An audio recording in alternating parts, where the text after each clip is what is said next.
stuff. Okay, so we are recording now. Should I start? Yes. Okay. Start recording.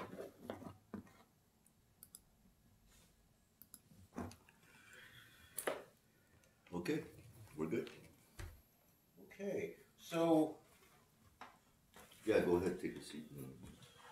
the way we're going to do this is largely this is a structured conversation where CALEXIT likes to bring independence leaders from around the world together. So recently we had a panel discussion with independence leaders from Alberta, Canada, Dave Bjorkman, dialoguing with Jay Arias from the Baja Independence Movement, or El Movimiento de Independencia de Baja California, and CALEXIT, which was a very popular video because these independence movements in different countries had not talked to each other. And so we thought, let's do it again. And so today, CALEXIT has brought together leaders of Hawaii independence, or Hawaii sovereignty, and Vermont independence, or what's known as the Second Vermont Republic.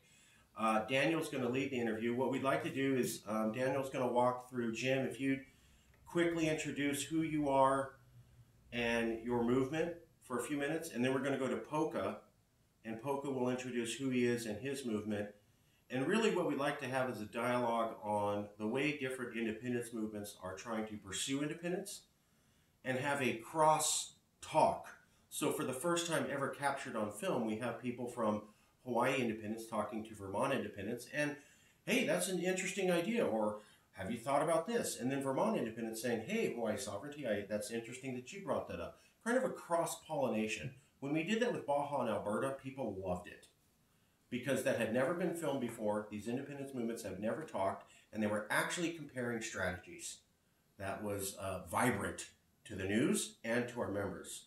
So, Daniel, if you lead everybody through doing an introduction for themselves? Yeah, if you could just introduce yourself and give us a little bit about your movement, what you're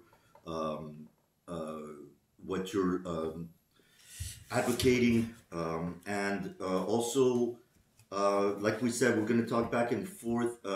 With the other movements, we found what was interesting, a lot of common grounds on independence, being there were certain aspects of why certain states wanted to become independent, or sub-states, and it's very interesting to note the common aspects of that. So if we can talk, there might be different views on it, but we'll go back and forth, and you guys can talk about what's familiar to you, why your movement is pertinent to your movement as well in Vermont.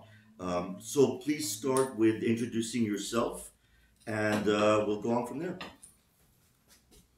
I think just one question about the sound. Often there is a freezing of the sound and a sort of a pixelation of the sound. So I don't hear everything you're saying. Oh, okay. And so I just want to make sure that you're CALEXIT. You're a representative of CALEXIT. Exactly. Yes. And what was your name? You just broke up a little bit. Yes, what's your name? Oh, yeah, my name is Daniel. I can't hear you now. The sound is breaking up. It's breaking on my up. end. Can you hear now, or can you hear some still? Can you hear me talking, or is it breaking up? I can hear words in between words. Okay. So anyway, at least we have it straight. CALEXIT and Hawaii. Right. And my name is Marcus. And my name Marcus is Daniel. is a part of CALEXIT, or just an observer? I'm part of CALEXIT, and so is Daniel. Daniel Costa and Marcus Ruiz Evans with CALEXIT, and Poka Lanui. Do you want me to use your other name? No, that's fine. And also known as Hayden from Hawaii. Right. So, the Vermont independence movement is it's an anti-imperialist movement. It is a community movement. And we actually wrote a book about the whole thing. And it's an effort to help bring power to small farmers, small business people, individuals who are otherwise, in a way, oppressed by centralization and, if you will, war, taking it all the way up to the other end. And the name of the book is called Most Likely to Secede. I don't know if that comes out backwards. I like that. That's Very great. Very good. Very good. Yeah.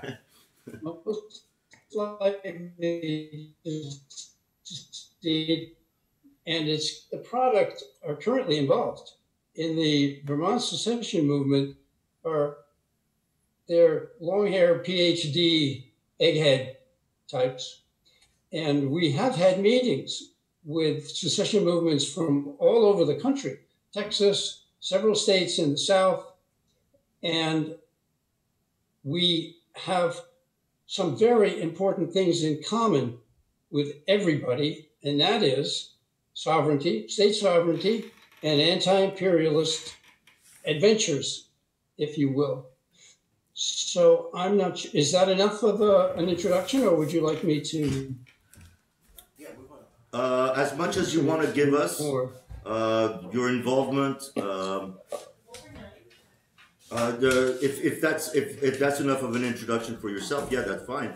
But if you want to go into it more about your actions, or let's introduce Poka, and you introduce yourself to him, and then we'll get it on with the conversation. Yes, fine. Yes, aloha. My name is Poka Lainui, and I don't know if it's appropriate to call it a movement. It's a continuity of the Hawaiian nation, which dates back prior to King Kamehameha. That goes back to about 1780. Hawaii had been recognized as an independent nation prior to the American invasion and overthrow.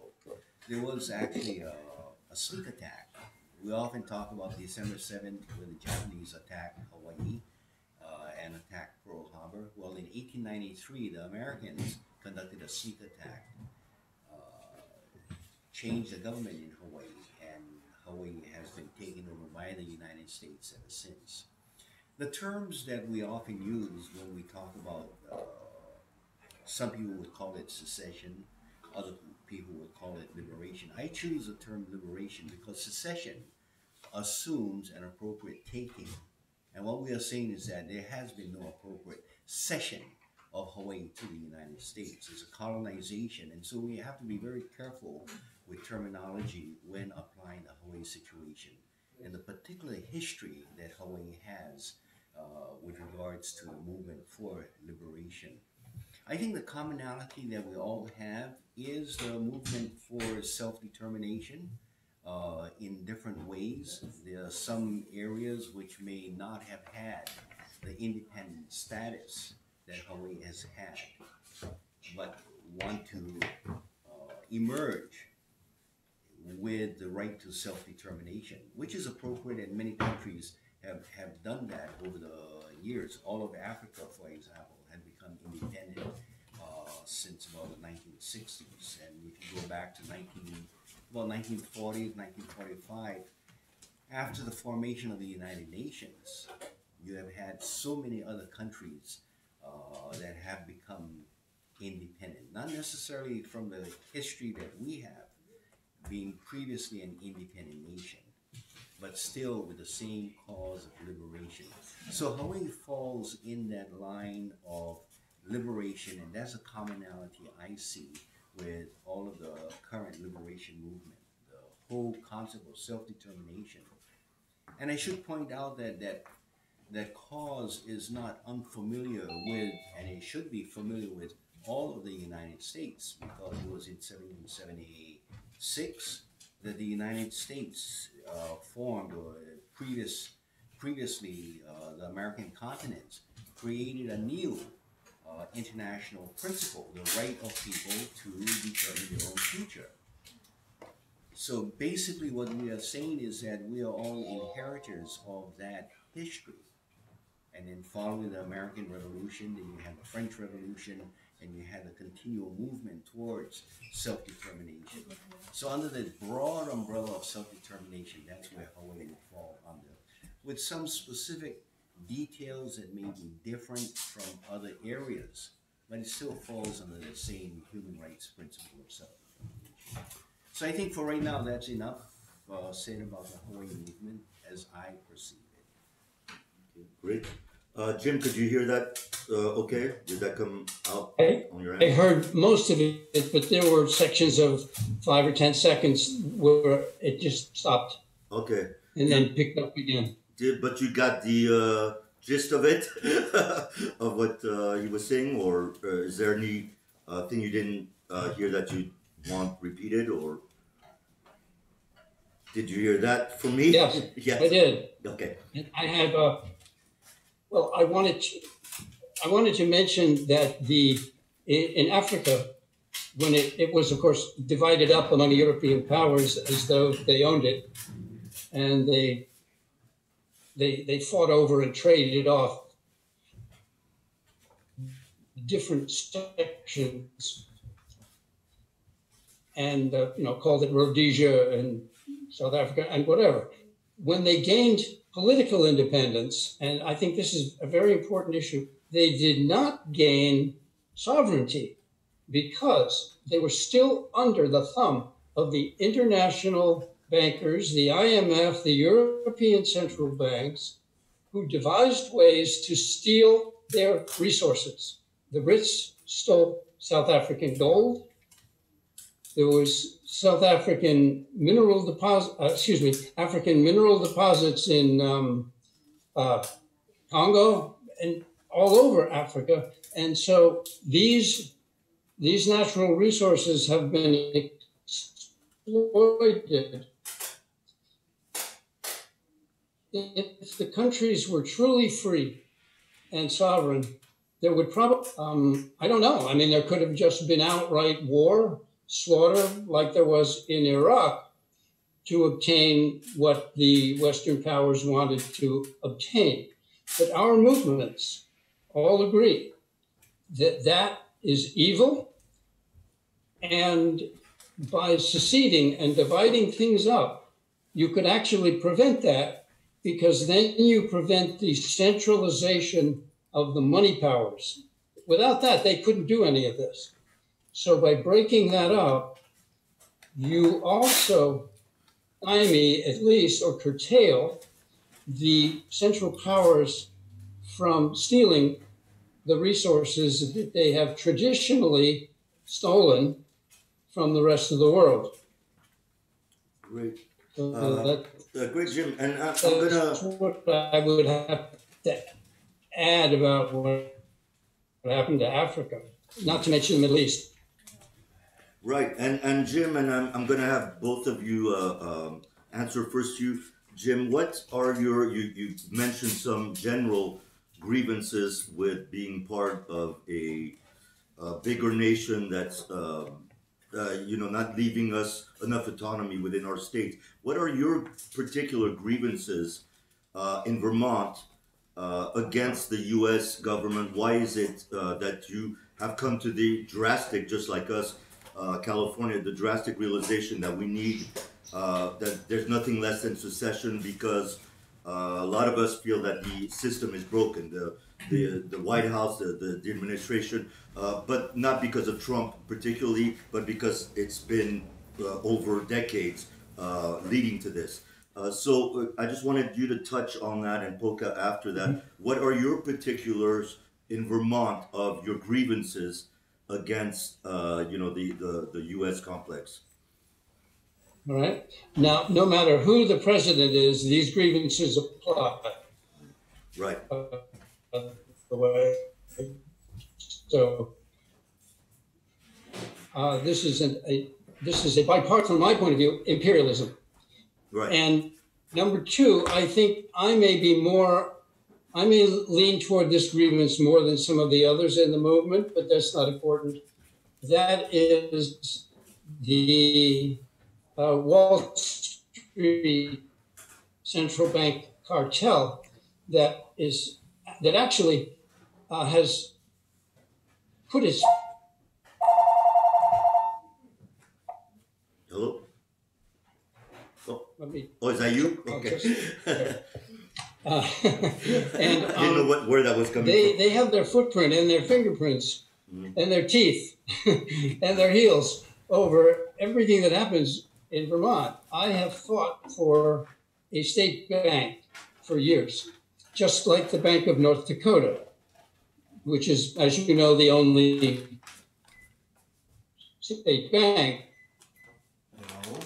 Actually, Jim, just on a side note, California just voted in the measure for a state bank in California. Yes, it's not set up yet, did. but there's a story behind that I find interesting. You have always had that in your Constitution and never done anything about it, but now it's come to the fore, and there seem to be, Ellen Brown and company are working hard to bring that to fruition. Right. And we all cheer that move and hope it's successful. In Vermont, we had great success with the legislature. I was in committee with them. We won 5-1, I think it was in government ops, and 6-1, I think, in finance. And then lo and behold, there was a power behind the legislature that prevented the bill from going to the next committee, state bank. It was just for a study about a state bank, and it was stopped in its tracks by the treasurer and the chair of the previous committee, and it never made it to the next committee, which I can say firsthand because I was there. I heard the arguments, I saw the votes, and I spoke to the chair of the committee it was supposed to go to, and she said it never got passed on to my committee. So that are which countries are going to be attacked. They control the constabulary that does the attacking. And so, as I said, there was a movie made about me that you may have seen called, I think, Jim Hogue, the Vermont Secessionist. It was made by a Dutch film company. And I said, I do not wish to be part of a country that is controlled by a brokerage firm. I also said, I don't wish to be part of a country that attacks itself. And I am thereby referring to 9/11, to the 9/11 attacks, which were at least halfway apart an inside job. So those are two. So my major objection is a monetary one. Who creates the money, and what do you get to do with it? If you are a smaller entity, Guernsey, by the way, has its own sovereign currency. You can at least make some inroads in that direction. California has just done so. Thank you for reminding me. And so between imperialism and central banking, which is a form of imperialism, those are my two big objections. But what we have done in Most Likely to Succeed, we have published, it's almost a how-to manual. Agriculture, community in general. It's a real humanitarian. It's kind of a humanitarian text of the history of Vermont and its to it. You probably know that Vermont was an independent republic from 1777 to 1791. And so I'm interested in that, and we can sort of go back to that. And Hawaii has a much stronger, of all the states in the Union, Hawaii has the strongest, most internationally agreed upon reason, because they were occupied. They were illegally occupied, and the occupiers became the decision makers for the people of Hawaii. And I won't even get into the indigenous people across Right. the mainland of the United States. Right. That's too big a topic for this conversation. But anyway, that's some of what motivates me and the people I know in the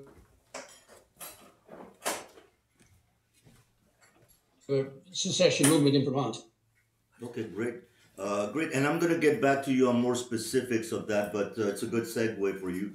Poka, obviously, Hawaii is a different story in the fact that it was occupied in the first place. But what are some of your, or is that just the thing that you want your land back, or are there more grievances against the U.S. that you feel aggressed about as a Hawaiian? That's a loaded question.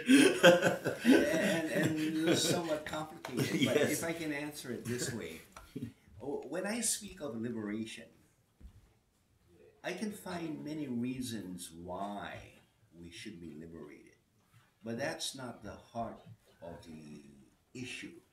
There are many policies within the United States that I am in total disagreement about, but that's not the issue.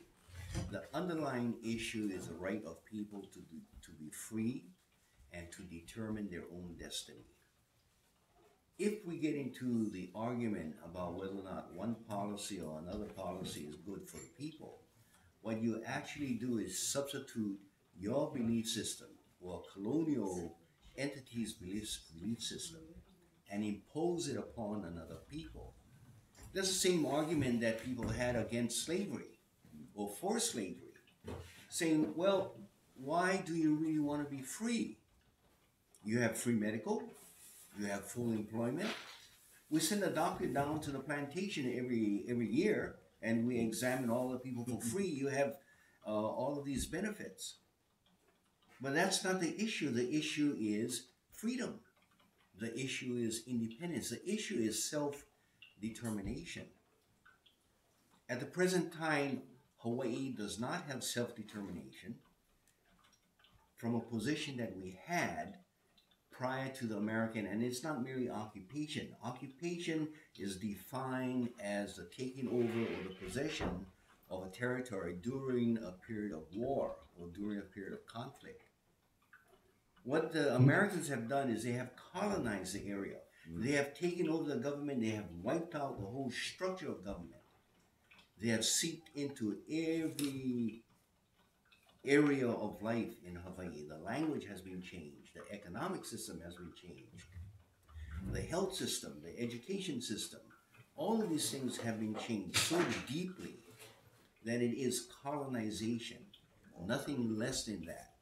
So to pretend that it is merely occupation, something similar to what the Germans had done in France when you had an underlying government still operating, but the Germans were occupying one aspect of it. The United States has been so totally complete in Hawaii, and not only in Hawaii, in many of the native nations in the United States as well. So it is colonization and nothing less than that. And so what I'm saying is that all people have the right to self-determination. All people, however they define themselves. It's already been established by international law, by the creation of the United Nations and all of the many declarations of rights of people. All people have the right to self-determination.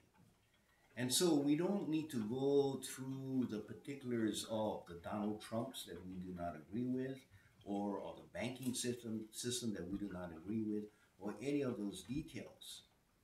But just to say that we identify as a particular people, we have a basis for it, this is a desire of the people, and we expect to be, for our case, to be restored to the status that we had been previously.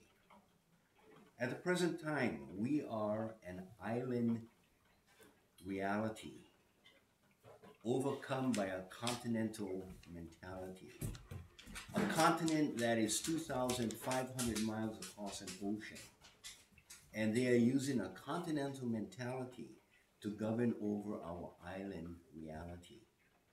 There was a people back about 1776 who said, why should we, a continental reality, be controlled by an island mentality across the Atlantic Ocean, about 2,000, 2,500 miles away. They don't understand our situation. Our people are different. Their expectations are different from ours. And under the principle of self determination, we have the right to break away, even though they had created our nation, although we are part of, or we had been part of that mother country, we have the right of self determination.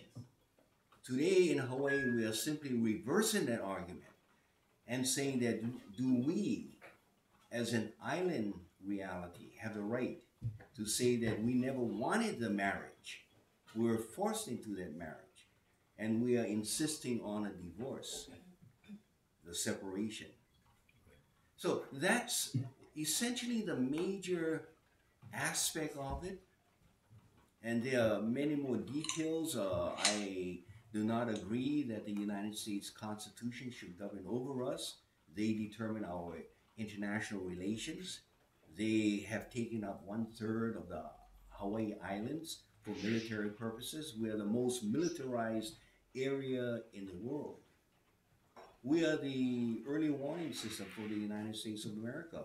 And so many years ago, on December 7th, 1941, we were proof that the outbasing strategy of the United States to outbase and find somewhere else to bring the attack, so that when this outbase is attacked, they can claim that, oh, it's American territory, and therefore we are now brought into the war. So we were being used as a patsy for the United States government, because Roosevelt actually wanted to get into the war in the Second World War with Germany, but couldn't get the United States Congress to pull us into that war. So he had to go through the back door and force Japan to attack Hawaii. They did. Then the United States was able to get into the Second World War through Japan and eventually into Europe. But we were used as a scapegoat for that purpose. And these islands or these territories should not have to be servants to another people. We have the right to self-determination, and we should begin to control that again. So I won't continue to belabor the point, but those are some of the highlights of Yeah, reasons. and yeah, go ahead. No, that's okay. Go ahead. Because I can go on and on. I'll stop. And then right you can there. go, and if you have something else to say, go ahead. I was just gonna go deeper into the point. Now, the point that you made, that obviously Hawaii is different from California and Vermont, because we weren't, well, we were in a way, California was colonized in a way early on, but for you, so you're saying it's basically for freedom and because of your cultural difference from where you come from your people, the common cultural experience that you have is not, was detached from the start with the U.S. You were taken over, and it was a different, as far as the freedom that you wanted, the independence and everything is mostly a cultural thing that you didn't want. You didn't want to be occupied in the first place, and you still don't. But I want to push you, and I'm gonna ask Jim the same thing. You kind of backed away from let's not blame administrations, let's not blame banking, let's not blame this. But and you alluded to a bad marriage. The thing is you were forced into a marriage, but the reason it's a bad marriage is because first of all your culture is being taken over by that, but also we have an aggressive government we've had for, and I'm not talking about Trump administration and stuff, but an invasive government now that wants to get into states, into Hawaii, into Vermont, into this, and we do not agree with those policies in general. What do you think? Is there any merit to the fact that not only are you in a bad marriage, but it's a bad marriage because of your partner of your force partner, really. And don't the policies upset you as a Hawaiian, for example? The imperialistic, the everything, the healthcare, all those things. Doesn't that bother you in a our sense? particular situation, of course, is the American government. It's the United States. I shouldn't use the term American. Yeah. It's the United States government that has been the imperial force that has come in and exercised its power. But let's not be unrealistic. France has done the same thing. The Soviet Union, when they existed, had done the same thing. Britain has done the same thing. There's other countries.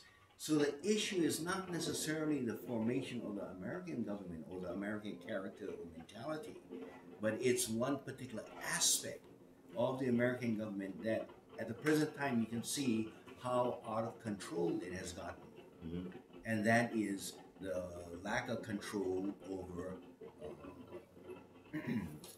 over greed, essentially.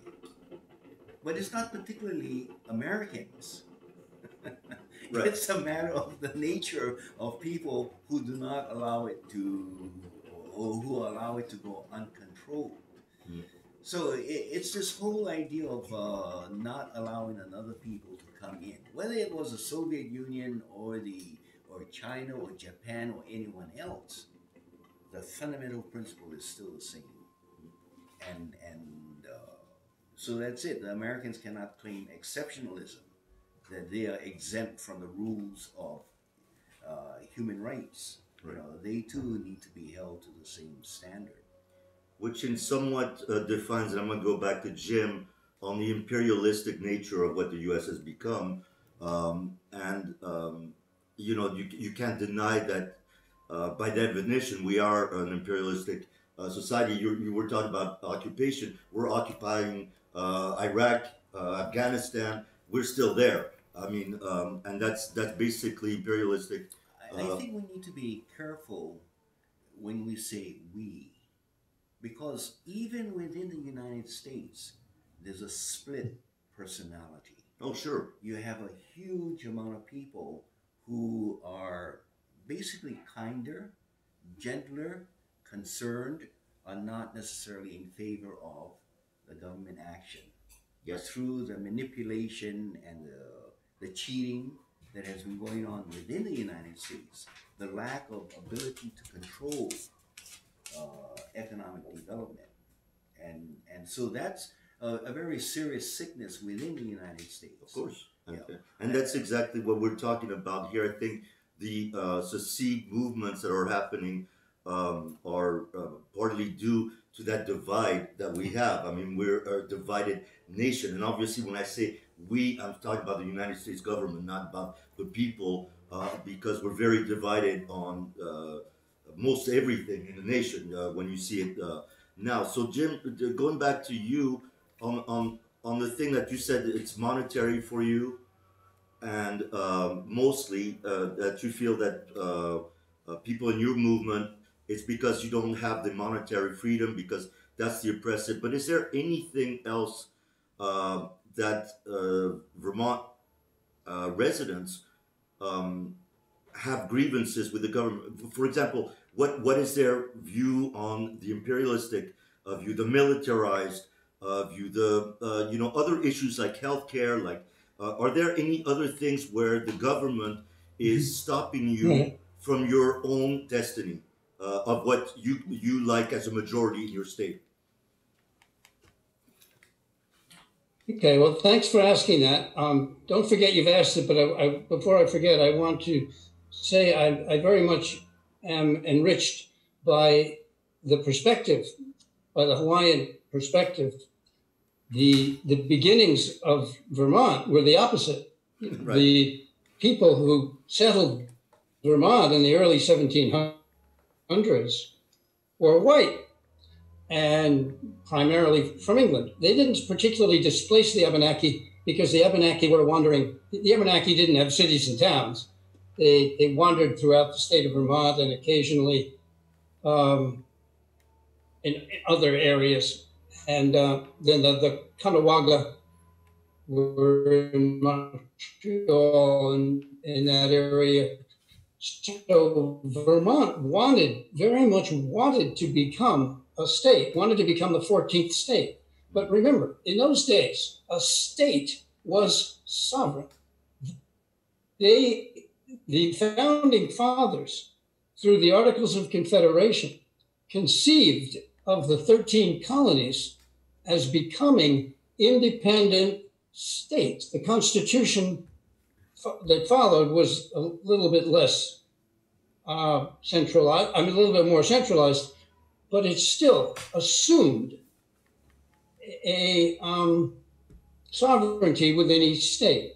And it also assumed, because the colonies had just seceded from England, it didn't have to go into the value of secession, for God's sake. They just proved it.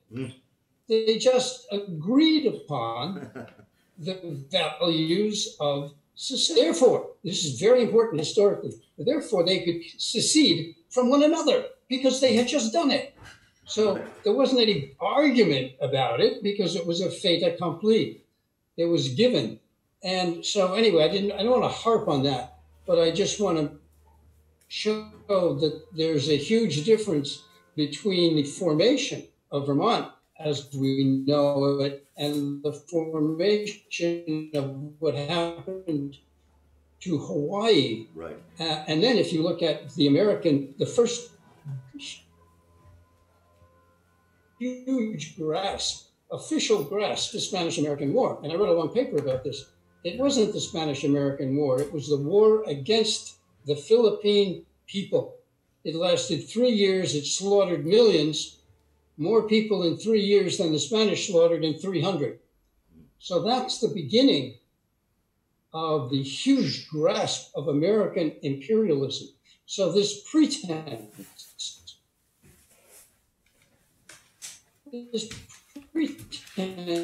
of Americans freeing people is the gigantic lie that Americans believe to this day. I don't like to say Americans are so stupid, but I can say Americans are so gullible that they actually believe that American imperialism is American welfare for the whole world. Right. And it's outright, straight theft, pillage, and destruction. There isn't a whole lot of good stuff that goes along with that. But the little bit of good that there is, that's what gets trumpeted throughout history as, oh, Americans mean well. They just make mistakes. Vietnam War. The Vietnam War is considered by most people, especially in the peace movement, as a mistake. Well, damn it, it wasn't a mistake for the bankers. It wasn't a mistake for the people who got that war going and continued that war far longer than it needed to be. The same with one. Huge success for the people, as they profited and profited while men were dying. And so I don't want anybody to leave this conversation thinking that I believe in the good intentions of the cabal behind the American government.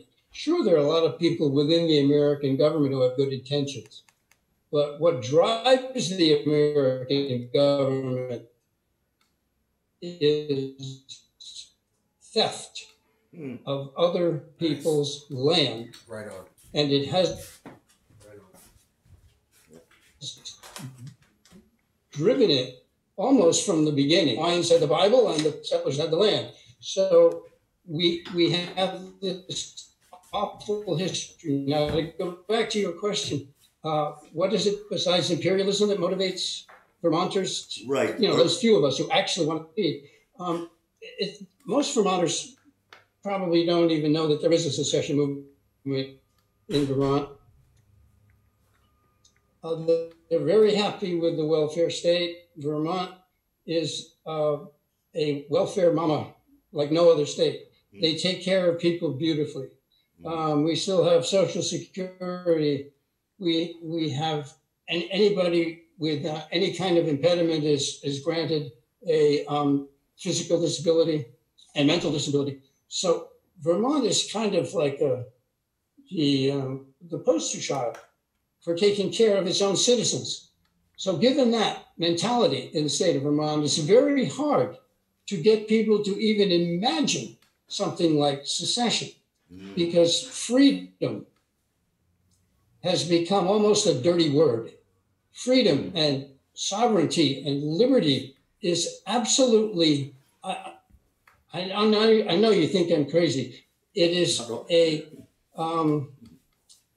when you say that, it doesn't land anywhere where that it ought to land.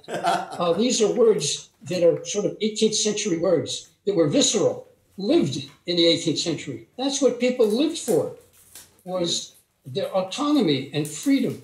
And you had the right. People believed gradually that they actually had the right to self-determination in Vermont. You might say that to somebody, oh, do you believe in the right to self-determination? They would say yes, but God forbid they actually got it. They don't want it. They turn their liberty over to the state turns its liberty over to the federal, and why you get a complete loss of sovereignty. It's why there are forced vaccinations in the state of Vermont. The state of Vermont is a leader in forcing people to get vaccinated. You can't send your kid to school who doesn't have, 52 vaccinations or something like that. I forget how many. I'm kind of going through that now. And then there's 5G. There's one thing after another that is the result of what I've just said to you. The control of the minds of people and the actions of people beyond the legislature. It's a very powerful force that I'm reading about now as to how World War I was started, but I won't go into that. So my take on it all is that it's a very tough call in the state of Vermont, because people are scared to death of giving up their entitlements and their ability to do this, that, and the other thing. And I believe that this group that I'm with, the secession movement, would give them more security, not less. But that's no good for them. They want to stick with what they've got because they think it's safe. They're wrong. It's not safe. Bernie Sanders and Senator Leahy just the F-35 on the people of Vermont who didn't want it, put it in Vermont.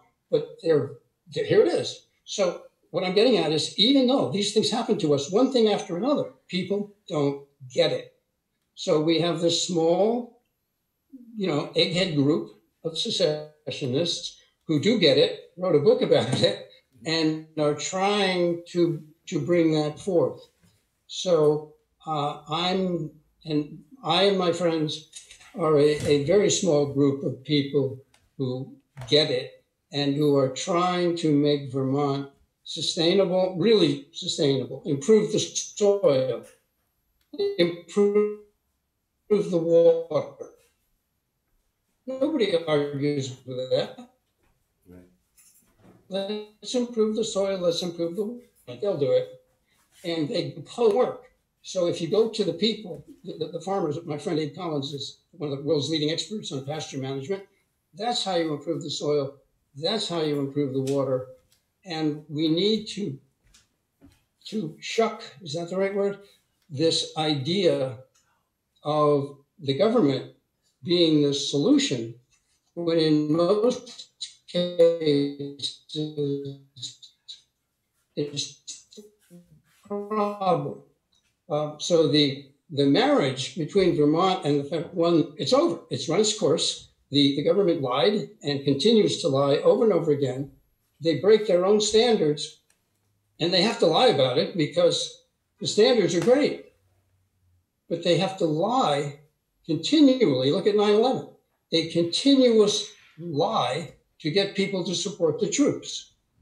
So I guess that's, oh, by the way, I'm aware of what happened in Palau also, but that's, on the same topic of imperialistic vote till you get it right kind of stuff is what happened in Palau. Okay, well, I'll shut up. And I have a very hard time because your sound does break up. So I sort of catch things in between. And I hope when this is produced, we have the same thing. We have the same thing, but we get a delayed sound, but we still get what you're saying. My Yeah. So go ahead, Jim. It's very interesting that you mentioned. So basically, what I'm hearing from you is that most people in Vermont are content with their status within the United States. And that they don't see any real urgency in leaving that state because they have entitlements, because they feel safe, all that stuff. We in California kind of have a similar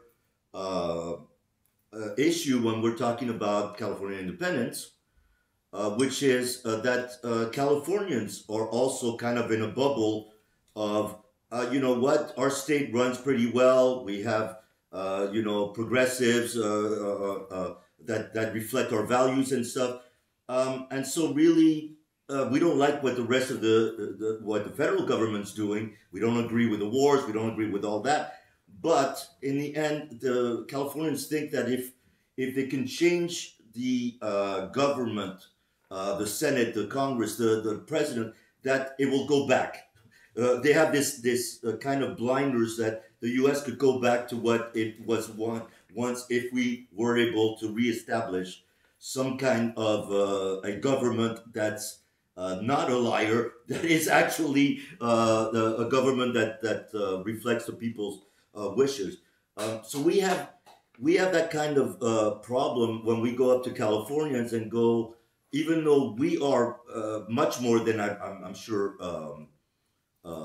Vermont is and Hawaii is oppressed. I mean, we're oppressed by the federal government all the time. I mean, we have to make sanctuary cities. We have kids in cages on our border. We want health care, but they keep breaking it. We have so many issues that are against California directly, and our representatives have been fighting that. But when we have a hard time convincing Californians because they're not awake yet. It's like the famous quote of "We've just awoken a sleeping giant." That's what California is, but they're asleep still at the wheel.